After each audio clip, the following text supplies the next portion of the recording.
सुप्रभात। जय श्री कृष्ण।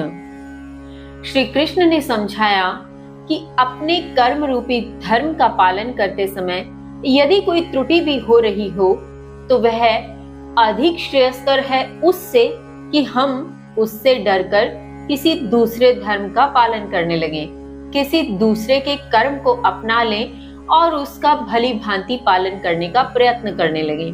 तो श्री कृष्ण कहते हैं कि दूसरे के धर्म में सदैव भय होता है, सदैव एक ऐसा अनजाना डर बना रहता है जो हमें उस धर्म के प्रति पूर्ण दायित्व नहीं निभाने देता। श्री कृष्ण कहते हैं हम दूसरे के धर्म रूपी कर्म का कितनी ही निष्ठा से पालन करें, कितना ही अच्छा आचरण उसके प्रति करें, उससे श्रेष्ठ है ऐसा अपना ही धर्म, अपना ही कर्म, चाहे उसमें कोई त्रुटि भी हो रही हो, चाहे उसमें कोई गुण न भी हो, अवगुणों से युक्त भी अपना धर्म पालन करते रहना अधिक श्रेयस्कर है। इसी समय जब श्री कृष्ण इतना समझा रहे थे तो अर्जुन के मन में एक प्रश्न उठता है।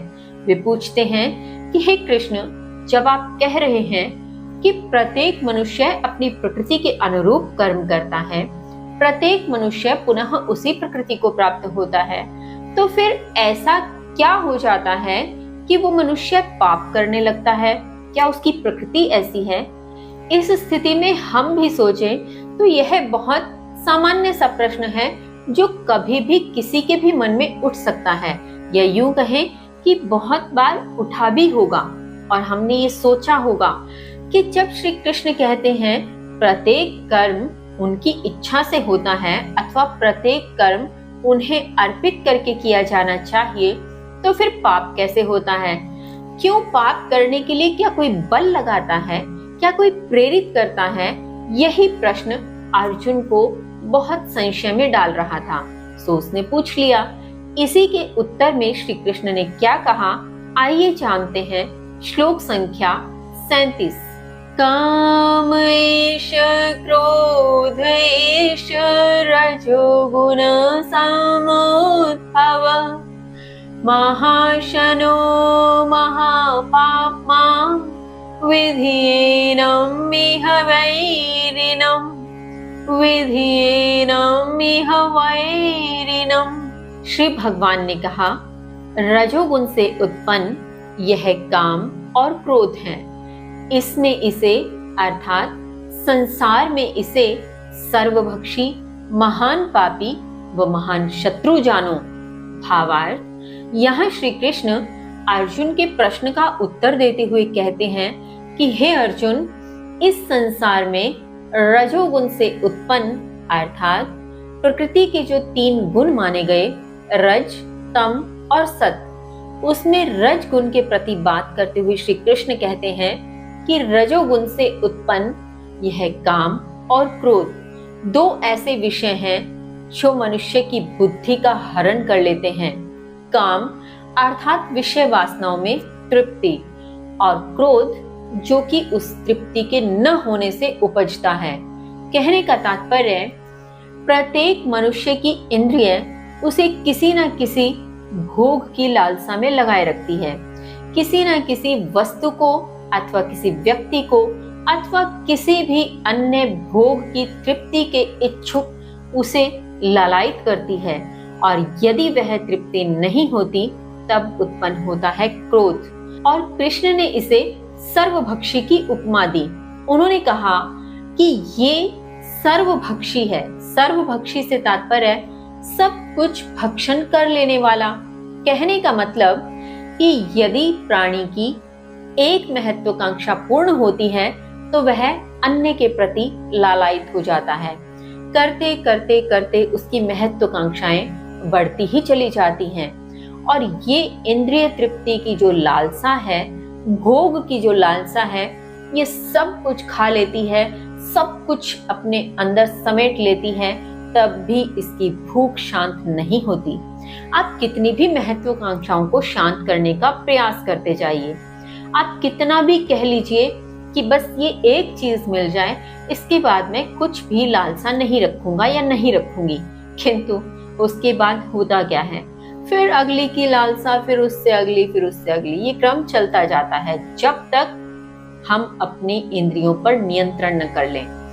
ऐसी स्थिति में श्री कृष्ण ने इन्हें सर्वभक्षी कहा कि ये सर्वभक्षी हैं, महान पापी हैं, क्योंकि जब इंसान के भीतर किसी चीज को पाने की ऐसी लालसा जग जाए कि किसी भी स्थिति में इस चीज को पाना है, तो वह उस चीज को पाने के लिए पाप करने से भी नहीं चूकता।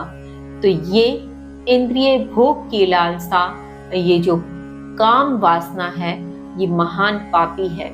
इसे अपना महान शत्रु जानो। इससे बड़ा शत्रु कोई नहीं है जो तुम्हारे आत्मज्ञान में बाधक हो। अतः श्री कृष्ण आगे कहते हैं, श्लोक संख्या 38, धूमेनाव्रियते वाहने यथा दर्शो मलेन च यथा उल्बेनावृतो गर्भः तथा तेनेदमावृतम्।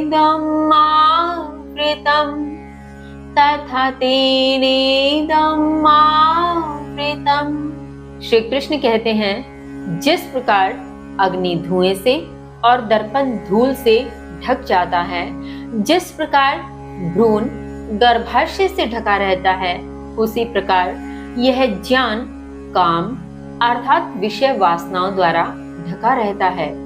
भावार्थ, यहाँ श्री कृष्ण समझाने का प्रयत्न करते हैं। वे कहते हैं कि अर्जुन, जिस प्रकार जलती हुई प्रचंड अग्नि उसी से निकले हुए धुएं से ढक जाती है, अर्थात जब हम धुएं को देखते हैं तो उसके भीतर अग्नि का गुबार दिखाई नहीं देता।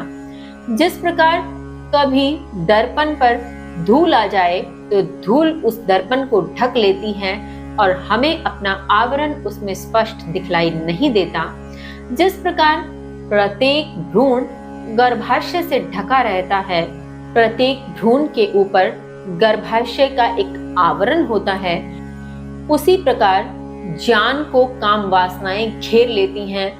काम वासनाएं इंद्रिय तृप्ति के पीछे उस मनुष्य को, उस प्राणी को इतना लालायित कर देती हैं कि वह व्यक्ति उसी के पीछे भागता रहता है और उसके भीतर का ज्ञान उन्हीं काम वासनाओं से ढक जाता है।